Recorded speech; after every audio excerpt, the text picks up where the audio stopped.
देख रही है techformationgiver यूट्यूब चैनल है। मेरा नाम है माइकी मनोहर। दोस्त चलिए इस वीडियो में कुछ नया सीख लेते हैं। तो दोस्त इस वीडियो में मैं शेयर करने जा रहा हूँ, अगर आप किसी दोस्त का फ़ोन पकड़ते हो या घर में किसी फैमिली मेम्बर का कुछ फ़ोन पकड़ते हो और उसमें क्या फ़ोटोज़ है क्या है ये सब देखने के लिए जब आप गैलरी ओपन करते हो तो वहाँ पर पासवर्ड मांगता है, तो वो पासवर्ड आपको पता नहीं, तो इसलिए आपको पता नहीं चलता है कि उसकी गैलरी में क्या है।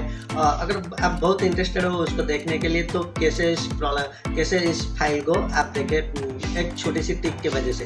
तो दोस्त इसके लिए आपको कोई एप्लीकेशन की ज़रूरत नहीं पड़ेगी डाउनलोड करने की। एक छोटा सा ट्रिक है, जिस ट्रिक के जरिए आप उस फ़ोन में जैसा भी लॉक पड़े हुए हैं आप जो फाइल चाहे उसे इजीली एक्सेस कर सकते हो, उसे देख सकते हो और उसे डिलीट भी कर सकते हो। तो दोस्त चलिए इस वीडियो को शुरू करते हैं। तो दोस्त शुरू करने से पहले मैं आपको एक छोटा सा रिक्वेस्ट करता हूँ, अगर आप अभी तक मेरे चैनल को सब्सक्राइब नहीं किया है तो अभी के अभी सब्सक्राइब बटन दबा के सब्सक्राइब कर दीजिए ताकि न्यू वीडियो को सबसे पहले देखने के लिए। तो दोस्त चलिए मेरे मोबाइल स्क्रीन पर आपको कैसे क्या करना है।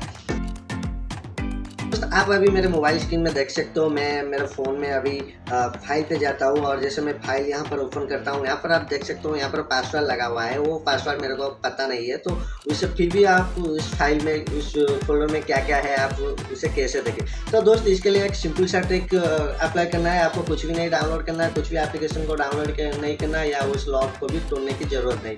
तो दोस्त कैसे आप अपने फ़ोन में किसी भी एक ब्राउज़र ओपन कीजिए। तो मान लीजिए मैंने अभी यहाँ पर क्रोम ओपन किया और जैसे आप क्रोम ओपन करेंगे तो सिंपली आपको वहां पर टाइप कर देना है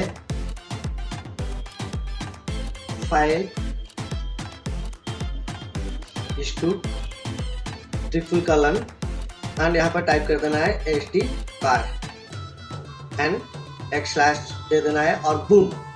तो दोस्त आप यहाँ पर कुछ अलाउ मांगेगा। तो दोस्त यहाँ पर देख सकते हो उस फोन का पूरा फाइल जो है पूरा स्टोरेज ओपन हो गया है, मेमोरी कार्ड और फ़ोन स्टोरेज। तो यहाँ पर आप देख सकते हो सारे फाइल यहाँ पर दिखा रहा है, तो आप जिस फाइल को चाहे उस फाइल को आप एक्सेस कर सकते हो। तो देखिए मैं यहाँ पर मैं देखना चाहता हूँ कि मेरे फोटोज़ में क्या क्या है। तो यहाँ पर देखिए यहाँ आ गया, तो यहाँ पर मैं कैमरे पे चलता हूँ और यहाँ पर कुछ फ़ोटोज़ देखना चाहता हूँ, तो उस फोटोज़ में क्लिक करेंगे तो वहाँ पर वो जो भी फ़ोटो है आपको दिखाई देगा। तो दोस्त ये है ना बड़ी आसान का कमाल का ट्रिक, इसे ये आपके बहुत काम आने वाला है। तो दोस्त इस ट्रिक को जरूर अप्लाई करना और ये वीडियो आपको कैसी लगी जरूर मुझे कमेंट करके बताना। फिर मिलते हैं किसी एक दूसरे वीडियो में नए टॉपिक के साथ, तब तक के लिए बाय बाय।